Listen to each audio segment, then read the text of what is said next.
ha guiado tu camino y a tu lado siempre está. Sus promesas cumplirá y a su tiempo lo verás. Eres parte del pueblo de Dios, Él te levantará, te restaurará y tu victoria llegará. Fuiste llamado y escogido, a su voz has respondido. Es tiempo de creer. Centro Victoria, nacimos para vencer. Vamos a darle un aplauso a la banda de esta noche, ¿eh? Tremendo, vamos a darle un aplauso, déselo fuerte. Gracias a todos. Créame que es un reto muy grande para mí estar en este lugar esta noche para impartir la palabra de Dios.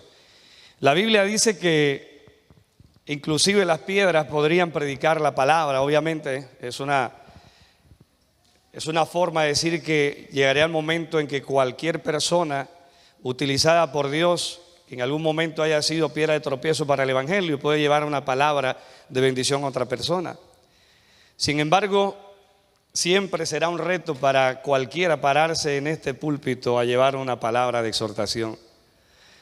Y no solo porque el templo esté lleno o haya gente como la que hoy está en este lugar, sino por la clase de maestros que nosotros tenemos aquí. ¿Cuántos lo creen conmigo? El día que el pastor me llamó y me dijo que viniéramos a llevar la palabra, le dije que sí porque soy obediente, pero porque es mi pastor y lo respeto y sé que es un honor, es un privilegio para nosotros. Sin embargo, he dicho, Dios, ¿qué puedo enseñar yo en una iglesia como esa donde se predica una palabra cada domingo al nivel que las haya predicado nuestro pastor Yamil?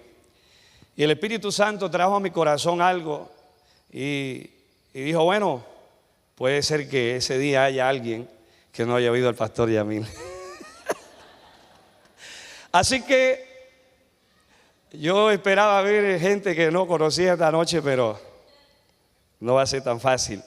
Abra su Biblia en el libro a los Hebreos, la epístola, la carta que se le escribe a los Hebreos, y vamos a tratar de llevar una enseñanza, una porción de la palabra de Dios.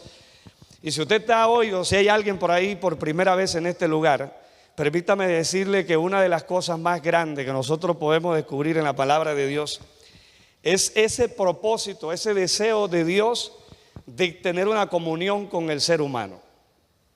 Nosotros somos testigos porque hemos experimentado su gloria de muchas formas, de muchas razones, pero quizás muchas personas, como decía José hace un rato mientras entonaba los himnos, mientras cantaba, que para algunas personas a lo mejor Dios se ha olvidado, como Jesús en la barca se quedó dormido. Quizás para muchos de los que estamos aquí en algún momento hemos sentido que Jesús está dormido, que el Espíritu Santo no está haciendo el trabajo que Jesús dijo que iba a venir a hacer a la tierra, que iba a ser nuestro consolador, que nos iba a ayudar, que iba a estar con nosotros en las situaciones más difíciles. Y a veces sentimos quizás en algún instante que no está, que está dormido, que no nos habla, que no nos oye. Y la carta a los Hebreos tiene que ver con ese propósito, tiene que ver con la intención de hacerle sentir al pueblo de Dios que no estamos solos. Amén. Que Él tiene un propósito grande desde el principio, y eso es lo que trata de decirnos el libro de Hebreos. Cuando usted mira el libro de los Hebreos capítulo 1, vamos a entrar por allí, y quizás su Biblia tenga un subtítulo como tiene la mía, y dice: Dios ha hablado por su Hijo. Ciertamente somos de los que consideramos que Dios no anda hablándole a la gente audiblemente al oído todos los días. Pueda que sí, quizás usa algunos mecanismos. Desde el principio establece su palabra que ha querido hablar con la raza humana, pero considero que este tiempo no es el tiempo como lo hacía el Señor en el tiempo de los profetas, en el tiempo de los sacerdotes, el tiempo de los jueces, de los reyes, que en algunas ocasiones la Biblia registra que Dios le habló audiblemente a aquellas personas que usó en un momento dado. Pero Él siempre ha querido hablarnos. Dice la palabra de Dios, capítulo 1 del libro de los Hebreos, versículo 1 en adelante. Dios, habiendo hablado muchas veces, de mucha manera, en otro tiempo, a los padres por los profetas, en estos postreros días nos ha hablado por el Hijo, a quien constituyó heredero de todo y por quien asimismo hizo el universo. Lo más importante que nosotros tenemos que esta noche, pues aquel que, repito, por primera vez viene al templo, o si alguno está empezando una vida con Cristo, se está empezando a congregar, debemos entender que cuando Jesús vino a la tierra, vino a cumplir con una etapa de relación con Dios, una etapa de relación con Dios y los hombres. En el Antiguo Testamento vemos cómo el Señor habla y dice: ¿a quién enviaré? ¿Quién irá por nosotros a llevar esa palabra? ¿Quién vendará al herido? ¿Quién levantará al caído? Y Isaías es uno de los que dice: aquí estoy. Surge Jeremías, surgen otros profetas que por mandato de Dios son ese intermediario, ese intercesor entre los hombres y Dios. Esa figura que se para en esa brecha que hay entre el hombre y Dios. Y desde que usted mira, desde el principio, si vemos desde Adán, desde Noé, la relación que Dios tenía con el hombre. La Biblia establece que Dios hablaba con Adán en el huerto, después nos habla que habló con Noé, después nos dice que llamó a Moisés, después de Moisés la Biblia nos dice que empezó una generación de descendencia de Abraham y que toda esa generación, algunos de ellos fueron figuras que Dios honró, tomando un tiempo para bajar y hablar con ellos. Si vemos el caso de Abraham, cuando la Biblia dice que Dios habló con él cuando fue a destruir Sodoma y Gomorra, siempre ha querido hablar con el hombre, pero llega un punto donde se cumple una promesa, y esa promesa es enviar lo mejor que Dios tiene allá arriba, lo mejor que Dios tenía. Para todo aquel que piensa que Dios se ha olvidado de nosotros, se ha ido muy lejos, está distante de nosotros, la Biblia nos registra en el Evangelio de Mateo cómo ese Cristo se manifestó. El libro de Juan dice que se hizo hombre, el verbo que era con Dios se hizo hombre y desciende a hablar con nosotros, a vivir con nosotros. Y dice Juan: vimos su gloria, gloria como el unigénito, y anduvo entre nosotros. ¿Cuánto le da un aplauso al Señor por eso? Déselo fuerte.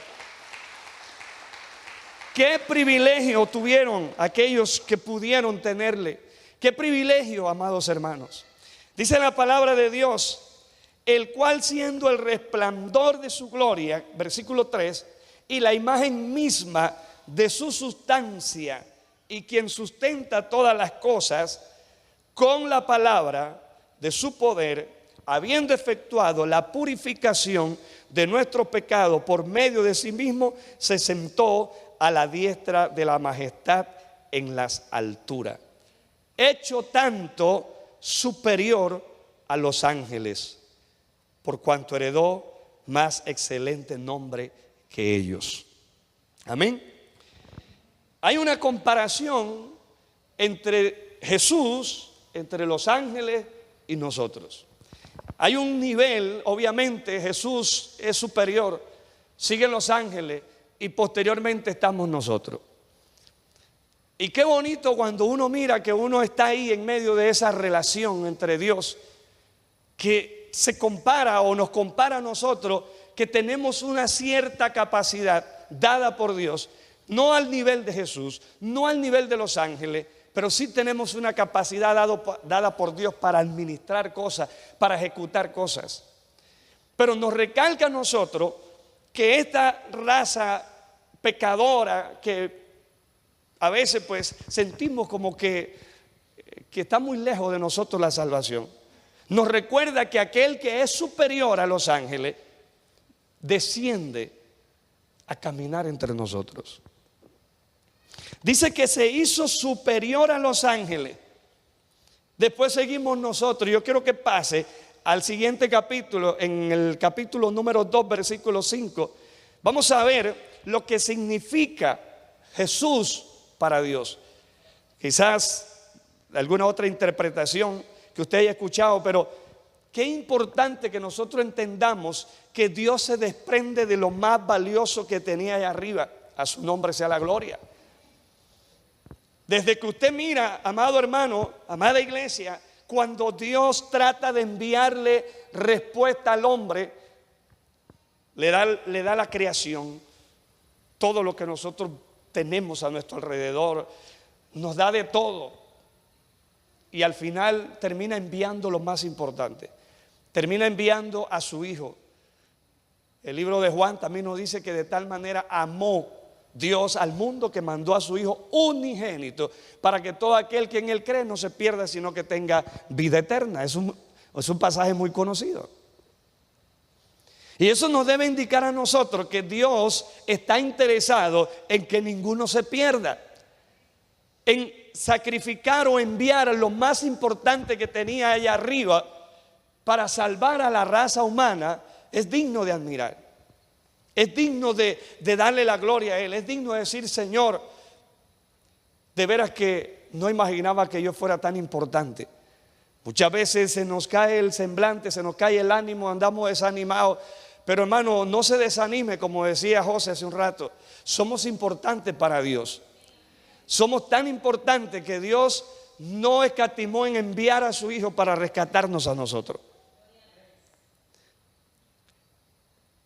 El autor de la salvación, porque no sujetó a los ángeles el mundo venidero acerca del cual estamos hablando.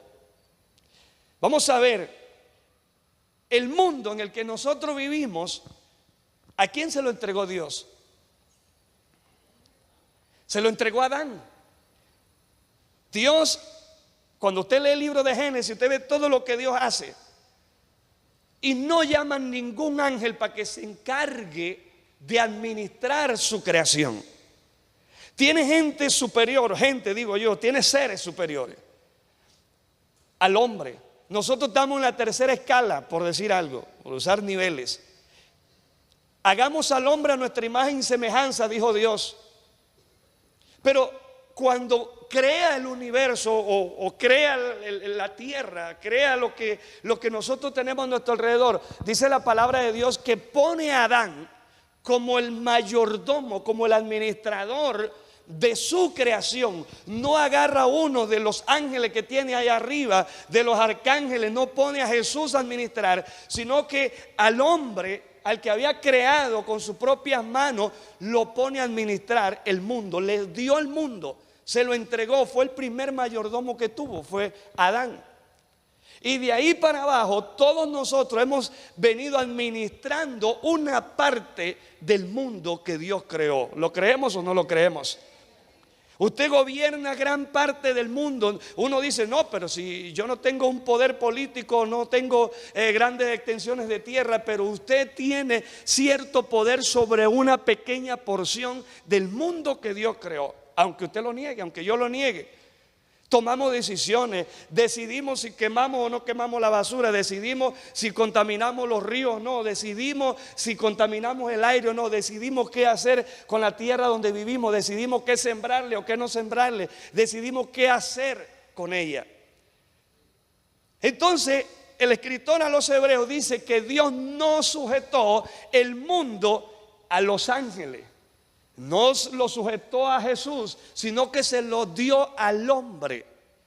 Y esto es interesante porque dice: no sujetó a los ángeles el mundo venidero acerca del cual estamos hablando. Pero, versículo 6, alguien testificó en cierto lugar diciendo: ¿qué es el hombre para que te acuerdes de él?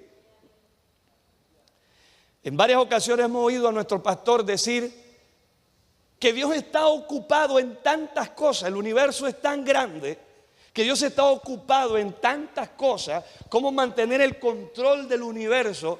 Pero en medio de todas esas ocupaciones se acuerda de nosotros.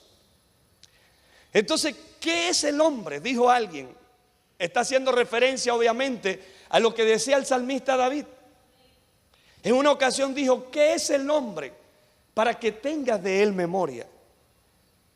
David decía: cuando veo la luna, las estrellas, la luna, el sol, todo lo que hay a mi alrededor, pregunto: ¿qué es el hombre? O sea, el propio David reconocía que Dios tiene tantas cosas en las que ocupar su tiempo para que se acuerde y descienda o tome un tiempo para acordarse de nuestras necesidades.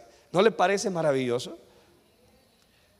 ¿Qué es el hombre? Entonces el escritor a los hebreos nos está diciendo algo, que hubo un hombre una vez que dijo: ¿qué es el hombre para que te acuerdes de él? O el hijo del hombre para que le visites. ¿Cuál es el hijo del hombre? Recordémonos que en el Antiguo Testamento a Jesús todavía no se le conoce como el hijo del hombre. El hijo del hombre aparece en el Nuevo Testamento. En el Antiguo Testamento a Jesús se le conoce como el ángel de Jehová, no como el hijo del hombre. Entonces la referencia que hace David aquí está hablando a los hijos de los hombres, a la descendencia. Se muere el abuelo, se muere papá, pero ahí hay una descendencia, están los herederos. O sea que Dios no se queda solamente, o no se quedó con Adán, con Noé. De ahí para abajo ha seguido visitando a la raza humana. No se ha detenido. Le interesa tanto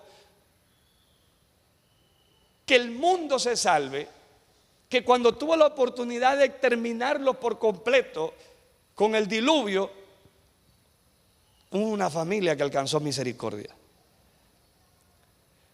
Y esa familia se encargó de hacer el mismo trabajo que le tocó a Adán en el principio: repoblar la tierra.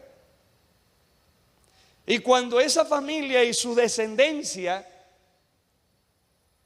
le fallaron a Dios, Dios tuvo también la oportunidad de destruirlos o de acabarlos, pero aún en medio de su misericordia agarra a otra familia, agarra a otro hombre. Mucho tiempo después agarró a Abraham y empezó con él un trato. No trajo a otro ser de otro planeta, no trajo a otro hombre o a otro ser sobrenatural, sino que siguió empeñado en que la raza humana manejara el mundo. Pero tiene otra cosa más importante. Está hablando de que al hombre, dice, le hiciste un poco menor que a los ángeles. Aunque nosotros tengamos capacidad inferior a los ángeles, Dios cree que lo que Él ha hecho tiene el potencial. Tenemos la capacidad de administrar bien al mundo. ¿Cuántos lo creen? Simplemente que hoy el control más grande del mundo lo tienen aquellos que han sido influenciados por las huestes de maldad que gobiernan las regiones celestes. El enemigo del cristiano, el enemigo de Dios. Y cuando uno mira que el hombre ha tenido la capacidad, la Biblia dice, Jesús dijo un día que llegaría el tiempo en que la ciencia aumentaría a un nivel enorme. Pero qué bueno sería que todo ese avance científico se usara para mejorar. Pero a medida que va pasando el tiempo nos estamos dando cuenta que ese poder, esa capacidad, lo que ha venido es haciéndole daño a la creación, haciéndole daño al mundo que Dios le entregó al hombre. Y ya nosotros sabemos dónde va a finalizar todo esto, porque tenemos el manual. A su nombre sea la gloria. Pero Dios, a través de muchos escritores, nos muestra que Él ha tenido tiempo, que ha tenido paciencia, que ha tenido intención de que nosotros podamos ver que nos ha entregado todo en nuestras manos para que lo cuidemos, para que lo llevemos de triunfo en triunfo, lo llevemos de menos a más, podamos mejorar. Sin embargo, dice, retomo la lectura del versículo 6. Pero alguien testificó en cierto lugar diciendo: ¿qué es el hombre para que te acuerdes de él? O el hijo del hombre para que le visites. Le hiciste un poco menor que ¿qué? Que los ángeles. Le coronaste de gloria y de honra. Si bien es cierto, repito, en el Nuevo Testamento a Jesús se le llama el Hijo del Hombre y se cree pues que toda la gloria y toda la honra es de Él. Pero sí hay una gloria que Dios comparte con usted y conmigo. Hay quien explica de muchas formas de que Dios no comparte su gloria con nadie. Déjenme decirle cuál es la gloria que Dios no comparte con nadie. Dios sana a su abuela, Dios sana a su suegra, Dios sana a su hijo y Él espera que usted le dé la gloria a Él. Pero muchos de nosotros hemos experimentado sanidades divinas y decimos gracias al médico que atendió a la abuela, gracias al doctor fulano de tal, gracias al medicamento tal. Y esa es la gloria que Él no quiere compartir con otros, cuando a Él se le atribuye la gloria de los milagros, la gloria de lo que ha hecho en la vida de nosotros. Pero hay una gloria que Él nos da a nosotros. Hace unos días aquí mismo escuché al pastor cuando enseñaba aquello de que cuando alguien le dice qué bonito mensaje, qué buen canto, qué buena actuación, qué bueno lo que usted está haciendo, y uno dice la gloria sea para el Señor. Como que uno se quita de recibir ese poquito de gloria que Dios quiere que usted tenga, porque usted también se la merece. Pero en este pasaje el escritor a los Hebreos dice que nosotros, que aquellos que fuimos hechos poco menor que los ángeles, está hablando de nosotros. Jesús no es menor que los ángeles, Jesús es mayor que los ángeles. Lo acabamos de leer en el versículo 4 del capítulo 1, que Él fue hecho tanto superior a los ángeles. Por eso en este pasaje no puede estar hablando de Jesús, está hablando de los hombres, está hablando de nosotros que fuimos hechos, dice, inferior a los ángeles. Pero qué belleza que dice que a esa creación que está un poquito más abajo de los ángeles, Él lo corona de gloria y de qué más, de honra. Entonces somos merecedores, no porque sepamos más, no porque seamos mejores que otros, sino porque Él ha querido hacerlo así, darnos un poquito de su gloria. No esa gloria, repito, que es de Él y que no debemos usurparla. Y dice, y le pusiste, versículo 7, seguimos.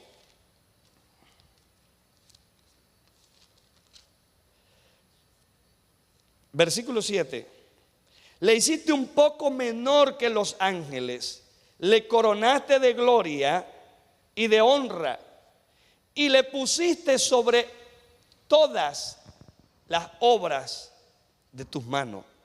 Todo lo sujetaste bajo sus pies, porque en cuanto le sujetó todas las cosas, nada dejó que no sea sujeto a Él. Dios parece increíble, pero ¿cómo Dios termina sujetando, entregando, dándole al hombre toda la obra de sus manos? La sujetó bajo sus pies, le dio autoridad, nos dio autoridad sobre los animales, nos dio autoridad sobre los ríos. ¿Sí o no que cuando el hombre se empeña puede controlar los ríos? ¿Sí o no? Hasta que Dios se lo permita. ¿Sí o no que el hombre puede controlar cómo hacer producir una planta de café? ¿Cómo hacer producir flores en diferentes formas? Hoy en Panamá, en el área de Volcán, en Tierra Alta, se está celebrando una cosa que se llama la Parada de las Flores, algo parecido a lo que hacen en Estados Unidos, parecido obviamente, y curiosamente es una tica la que promovió ese desfile de flores en Volcán, y hoy ella es la fundadora de esa feria o ese festival, la Parada de las Flores, y adornan los carros con flores del área. Y la gente se prepara porque para este tiempo el clima es muy apropiado para que la mayor floración exista. Pero ellos han diseñado o se la han ingeniado con gente experta en la materia para que las flores estén en su máxima capacidad para esa fecha, para tener abundantes para decorar los carros. O sea, el hombre ha podido manipular algunas cosas en la naturaleza porque Dios le dio un poder, nos dio un poder, aunque es limitado, nos sujetó a nosotros una gran parte de su creación. Usted y yo no podemos controlar el mar, pero podemos controlar una quebrada. Podemos controlar un río, ya sabemos cómo lo hacen. Mire lo que dice, versículo 8: todo lo sujetaste bajo sus pies, porque en cuanto le sujetó todas las cosas, nada dejó que no sea sujeto a él. Pero todavía no vemos que todas las cosas le sean sujetas. ¿Se da cuenta? Aunque nos da ese poder, nos da cierta autoridad, también nos hace referencia que aunque Dios nos los dio, jamás podremos controlar todas las cosas. Hasta que, mire lo que dice el versículo 9: pero vemos aquel, ese pero indica de que viene alguien superior. Pero vemos aquel que fue hecho un poco menor que los ángeles. Aquí hace explícitamente aclaración. ¿A quién? A Jesús.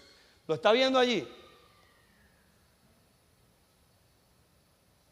Ahora, cuando Jesús aparece en escena, cuando Él desciende y se hace poco menor que los ángeles, mire lo que dice: pero vemos a aquel que fue hecho un poco menor que los ángeles, a Jesús, coronado de gloria y de honra, a causa del padecimiento de la muerte, para que la gracia de Dios gustase la muerte por todo. Por la gracia de Dios gustase la muerte. Mire, hay una comparación aquí. Cuando dice pero, significa que hay algo superior en este pasaje. ¿Quién es? Jesús. Vemos a Pedro que tiene el control sobre la pesca y le dice: maestro, toda la noche hemos estado pecando, iba a decir. Toda la noche hemos estado trabajando, pero no hemos pescado nada. Pero vemos a Jesús que aparece en la barca y llama a los peces. Él no ha podido controlar los peces. Y aunque este pasaje pareciera un poquito contradictorio, no lo es. Aunque Dios le puso todo bajo los pies a Pedro, puede controlar las aguas, cómo navegar sobre ellas, pero no puede controlar los peces que están dentro de las aguas. Por eso el pasaje es claro y dice: todo lo sujetaste bajo sus pies, porque en cuanto le sujetó todas las cosas, nada dejó que no sea sujeto a él. Pero todavía no vemos que todas las cosas le sean sujetas. Algunas se nos escapan, pero a Jesús no se le escapa ninguna. Pero vemos a Jesús coronado de gloria, de honra, a causa del padecimiento de la muerte, para que por la gracia de Dios gustase la muerte por todos. Mire usted,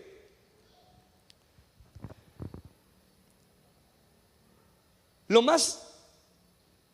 que a mí me llamó más la atención de este pasaje en el versículo 10. El versículo 10 dice: porque convenía, préstele atención, porque convenía a aquel por cuya causa son todas las cosas y por quien todas las cosas subsisten, que habiendo de llevar muchos hijos a la gloria, perfeccionase por aflicción o aflicciones al autor de la salvación de ellos. ¿Quién es el autor de la salvación?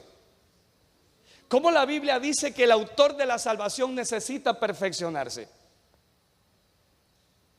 Si dice que en Él no hay pecado, en Él no hay tacha, en Él no hay mancha, en Él no hay nada que lo condene, ¿cómo este pasaje dice que le conviene a Dios? O sea, Dios está sugiriendo, eso es lo que el escritor a los hebreos nos está tratando de explicar. Cuando Jesús baja y camina entre los hombres. Se le acerca un muchacho y le dice: maestro bueno, ¿qué debo hacer para heredar la vida eterna? Y Jesús lo frena y le dice: ¿por qué me llamas bueno? No hay nadie bueno. Esto no es una doctrina, no me lo dice la palabra, pero quiero creer que en algún momento Jesús se sintió incompleto en la tierra. Quiero creer que humanamente, porque este es otro punto muy importante, espiritualmente Él estaba completo, a su nombre sea la gloria. Pero humanamente, recordemos que Él se despojó de su naturaleza, se despojó de su gloria y tomó un cuerpo. Y en ese cuerpo yo creo que Él se sentía incompleto. No podía hacer lo que hacía en su naturaleza divínica. En un momento nosotros vemos en el monte de la transfiguración, cuando dice que se llevó a uno de sus discípulos más allegados, y Él les mostró su verdadera naturaleza cuando Él se transfigura, y ellos lo vieron hablando. Pero cuando está en el cuerpo, a pesar de que tiene poder de Dios en su vida, no lo dice la Biblia, yo siento que Jesús se sintió incompleto en algunas cosas. Y creo que allí es donde se aplica este mensaje, que convenía a quien, versículo 10, convenía a aquel por cuya causa son todas las cosas, y por quien todas las cosas subsisten. El único que puede sostener el universo, ¿quién es? Dios. Que habiendo de llevar tantos hijos, Jesús no lleva hijos al cielo, ¿sabía usted? Jesús lleva hermanos, pero quien lleva hijos al cielo es el Padre. Entonces, cuando dice que habiendo de llevar tantos hijos, está hablando del Padre, está hablando de Dios.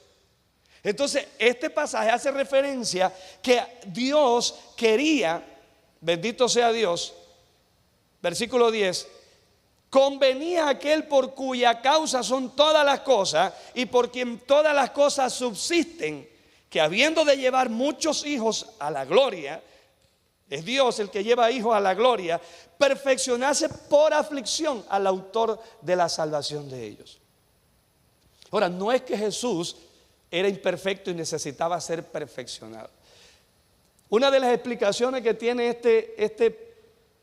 este pasaje es que la palabra perfeccionar en el contexto original tiene que ver con concluir en su máxima expresión una labor designada o una misión designada. Y cuando Jesús, antes de ir para el cielo nuevamente, Jesús pasó por ese proceso.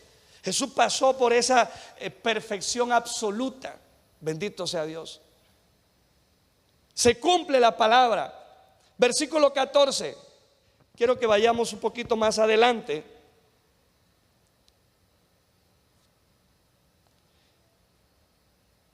Así que por cuanto los hijos participaron de carne y sangre, Él también participó de lo mismo, para destruir por medio de la muerte al que tenía el imperio de la muerte, esto es, al diablo. Hasta que apareció Jesús a la tierra, la muerte reinaba. Antes que Jesús apareciera, la muerte había reinado de diferentes formas, a través de las guerras, a través de las enfermedades. No habían resurrecciones. Pero cuando Jesús aparece, la muerte empieza a temblar. Porque apareció alguien que le devuelve la vida a aquellos que se la estaba quitando. Resucitó a Lázaro, resucitó al hijo de una viuda, dice la palabra. De hecho, no había muerto en su totalidad. Y dice que los sepulcros se abrieron antes de que Él muriera. Cuando la sangre de Cristo tocó la tierra, descendió un poder sobrenatural y dice que muchos sepulcros se abrieron. y que muchos muertos aparecieron a la casa de donde venían, de su familia. Cuando el diablo se da cuenta que no tiene poder sobre Jesús, empieza a gritarle: desciende, si eres el Hijo de Dios, desciende de la cruz. ¿Recuerdan ese pasaje? ¿Por qué? Porque una vez que que el diablo se empeña en matar a Jesús, pensó que iba a terminar con el peligro, pensó que iba a terminar con la amenaza. Pero lo que se está dando cuenta es que ese hombre aún no ha muerto y los sepulcros se están abriendo. Qué interesante, porque cuando Jesús resucita a Lázaro, la Biblia dice que Lázaro solamente tenía 4 días de muerto. Todavía los órganos están frescos. En 4 días no se han podrido por completo. En 4 días los huesos todavía están ahí cerquita uno del otro. Pero estos muertos que resucitaron cuando Jesús murió, que se abrieron los sepulcros y esos muertos resucitan y aparecen a la casa de sus familiares. Imagínense todo el milagro que ocurrió en ese momento. Y no es eso, hermano, que cuando resucitan, esta gente recupera la memoria y se acuerda dónde viven. Y se le aparecieron. Lamentablemente el texto ahí se pierde y no dice qué pasó con esa gente. Pero es maravilloso entender que Jesús ni siquiera le habló a ellos en la tumba como le habló a Lázaro. Ni siquiera se dirigió al sepulcro, ni siquiera pasó por el cementerio, sino que está en la cruz y en ese momento empieza la sangre del Maestro. Quizás antes de que Jesús llegara a la cruz, ya la sangre de Jesús había tenido contacto con la tierra y la tierra empezó a recibir ese poder de aquel que la había creado hace cientos o miles de años atrás. Y recordemos que la sangre de Cristo representa vida.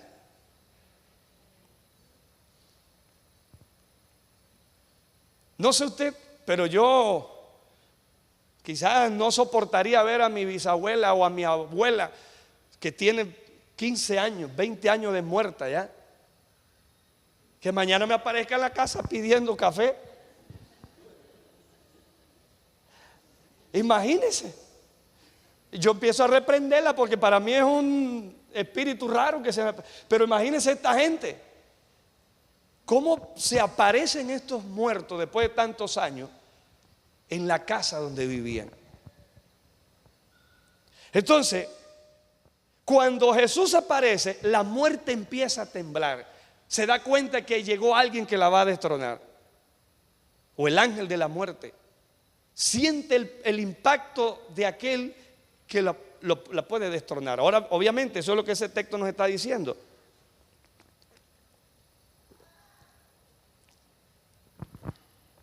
Dice que por cuanto los hijos participaron de carne y sangre, pues él también participó de lo mismo. ¿Para qué? Para destruir por medio de la muerte al que tenía el imperio de la muerte. ¿A quién? Al diablo. La muerte, repito, es el arma más poderosa que el diablo ha podido tener. Es como, hago una comparación y mala, con una mafia. O sea, todo el que se le opone lo matan. Entonces el diablo es así. Todo el que se le opone quiere matarlo, quiere destruirlo. En el libro de Juan está establecido la misión del diablo, son 3 cosas: matar, hurtar y destruir. Matar, hurtar y destruir. En otro pasaje dice que el diablo anda como león rugiente buscando a quien devorar. Por eso es importante que nosotros nos afirmemos en la fe constantemente, porque los leones no atacan al que está fuerte, atacan a los débiles. Y la Biblia habla de los débiles en la fe.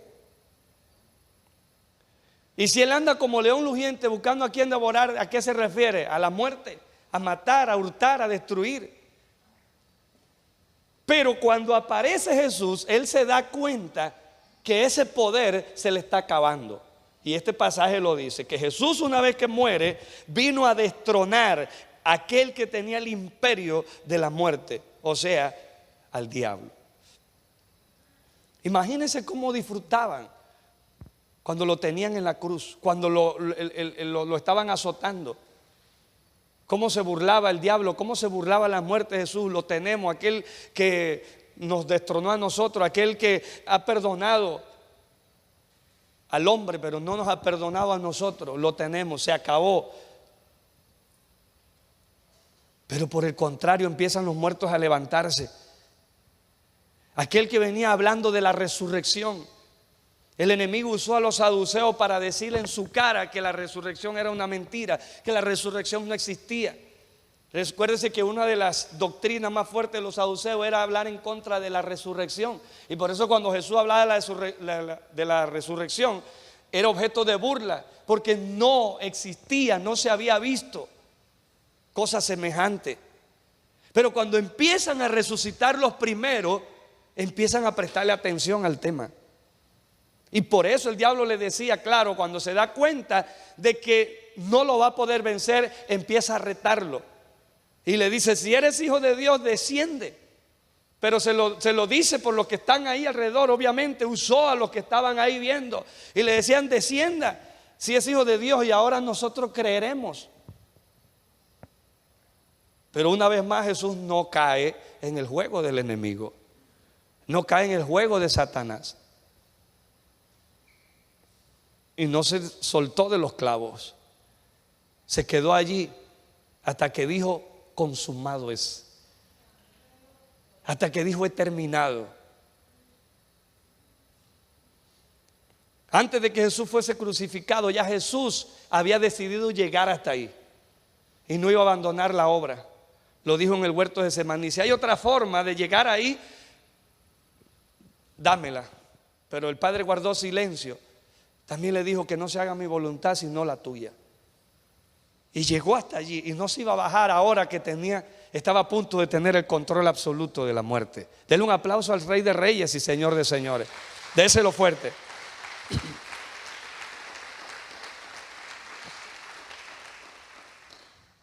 Ahora, ¿cuál era el propósito?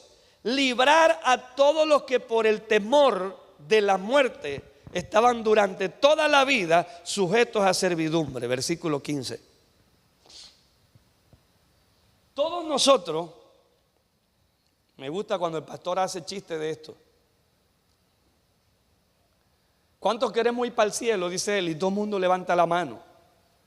Pero apenas tenemos un resfriado ahí, corremos para el seguro social porque no nos queremos morir. Pero la forma de ir para el cielo es muriéndose, a menos que Jesucristo aparezca, ¿verdad? Y nos levante en lo que se conoce como el rapto. Pero si el rapto no ocurre, la otra forma de ir para el cielo es la muerte. Pero todos nosotros estamos con temor a la muerte. Todos. Hasta que entendemos que hay alguien al quien le hemos entregado la vida, a quien una vez recibimos nuestro corazón como el dueño y el salvador de nuestra vida, o sea, Jesucristo. Y ahora nosotros entendemos que estamos de la mano de aquel que no ha perdido ni una batalla, inclusive ni con la misma muerte. Y que tenemos una esperanza. ¿Cuál es el propósito de que Él vino en carne y murió para vencer el imperio de la muerte? Para librarnos a nosotros, para librar a todos los que por temor de la muerte estaban durante toda la vida sujetos a servidumbre. Esto es lo que habla el libro de Tesalonicenses capítulo 4. Una de las cosas que experimentó el apóstol Pablo es que la gente tenía miedo de la muerte. Y algunos decían que Jesús no iba a venir y que era mentira y que estaban sin esperanza, porque se dejaron influenciar de aquellos que no le habían entregado la vida a Jesús y que vivían sin esperanza. Y Pablo en el capítulo 4 del libro de Tesalonicenses, él explica: no quiero que ignoren este misterio para que no vivan sin esperanza como los otros. Porque el mismo Señor, y ahí donde viene ese pasaje famoso e impactante que está por ocurrir, porque el mismo Señor, con voz de arcángel, con trompeta de Dios, descenderá del cielo y los muertos en Cristo resucitarán primero. Luego nosotros, los que hayamos quedado, seremos transformados. Pablo enfatizó eso. Y aquí el escritor a los hebreos nuevamente nos recalca que tenemos una esperanza, bendito sea Dios. Que no vivamos sin esperanza, porque ya el imperio de la muerte fue vencido. Entonces, si la muerte fue vencida, si el diablo está vencido, la iglesia, nosotros no debemos vivir bajo temor alguno. Es lo que nos trata de decir este pasaje. Concluyo con esto. Porque ciertamente no socorrió, esto es lo más interesante, no socorrió a los ángeles. No dice la Biblia que cientos, muchos, por lo menos la tercera parte, registra el libro de Ezequiel, de los ángeles le dieron la espalda a Dios allá en el reino de los cielos. Y cuando Jesús viene a la tierra, no viene a socorrer a ninguno de ellos.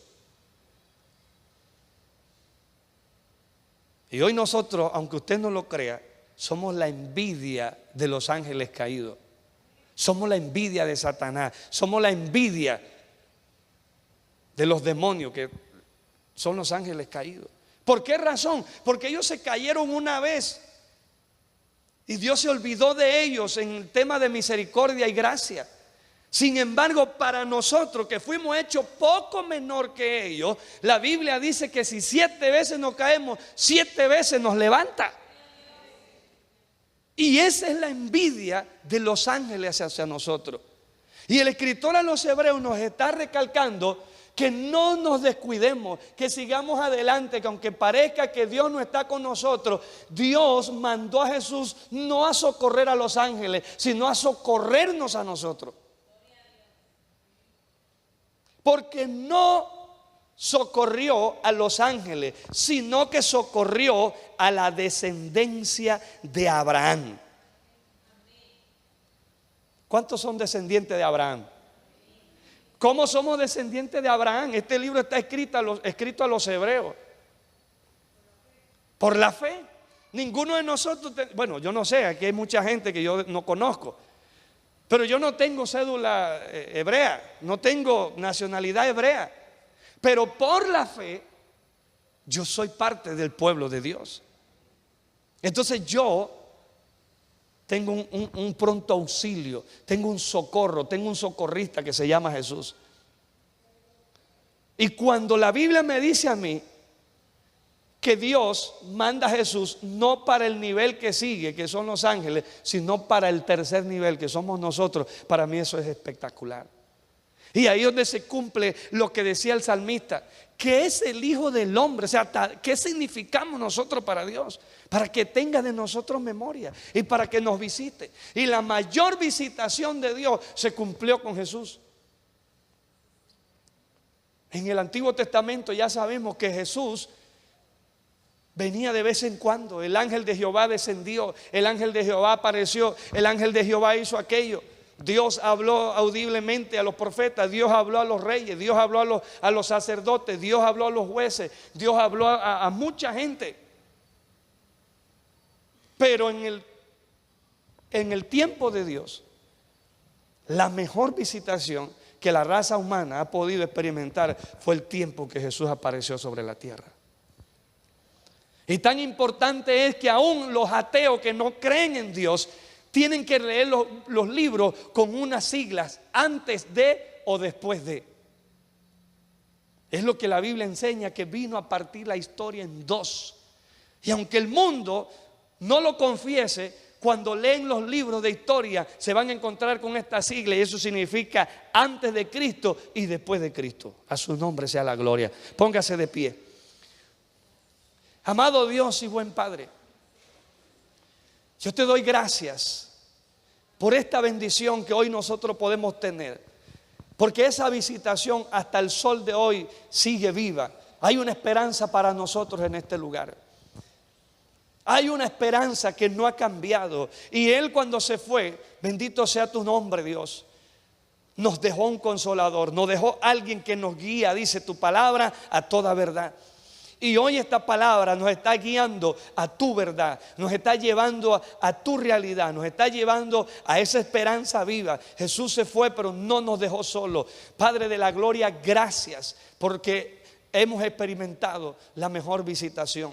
Hemos experimentado la gloria tuya en medio de nosotros, como dijo Juan, gloria como el unigénito del Padre. Caminó entre nosotros, el Verbo se hizo carne y vino entre nosotros y vimos su gloria, dijeron ellos. Padre, hoy nosotros hemos visto tu gloria de diferentes formas. Tu gloria se manifiesta en medio de nuestra vida. Tu gloria se manifiesta en medio de la congregación. Tu gloria se manifiesta en medio de nuestra finanza. Su gloria se manifiesta en medio de nuestros trabajos, en nuestros viajes, donde quiera que vamos. Vemos tu gloria, cómo tu gloria nos guarda, nos cuida de accidentes, nos guarda de enfermedades, nos guarda de la misma muerte, Señor. Gracias porque hemos creído en esa esperanza viva que vino a través de tu Hijo Jesucristo.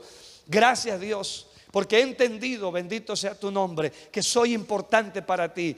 He entendido que ocupo un lugar especial en medio de la creación. Por muy grande que sea el universo, yo significo algo para ti, mi Dios. Gracias por interesarte en este humilde servidor. Gracias, Espíritu Santo. Bendice esta congregación y que en el nombre poderoso de Jesús estas cortas palabras hayan sido de bendición para su vida y que en el nombre poderoso de Cristo Jesús siga bendiciéndole a través de la palabra que se predica en este lugar. Amén y amén.